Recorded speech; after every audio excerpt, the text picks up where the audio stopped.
අපේ මහත්තයා වැඩක් කරොත් ඉතින් නැට්ටේ ඉඳන් ගොමනොවේ.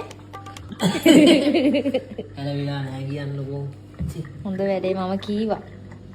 අර මොනවාද කොලොප්පන් කොලොප්පුද? ඒක හරියට අරවන්න කොහොමද වෙනවද? හොඳ වැඩේ අන්න හැම තැනම වතුර. ඔව් ඉතින් රීබට් උනා. කෙත් වතුර. අනේ මගේ හොඳ කාලේ තීල් කරා. ආනන්ද දෙනවා කාලයක්. ඔය රෙඩි දෙගුණයක් ලොකු එකක්. මොකක්? ඔය රෙඩි දෙගුණයක් ලොකු එකක්. පරාදේ වතුර ඔහම හලන්න එපා බං. පව් සිද්ධ වෙනවා. ඒක හැලුවයි ඒකෙන් අහක යන්නේ නැහනේ වතුර. කොහෙද? කලින් යන්නේ වතුර. මිටි කුට්ටි ගහන්නද? තියන්න පරක්කු වෙනවා යන්නේ නැද්ද වැඩට? පූස බැන්න ගමන් ඒකත් බීම.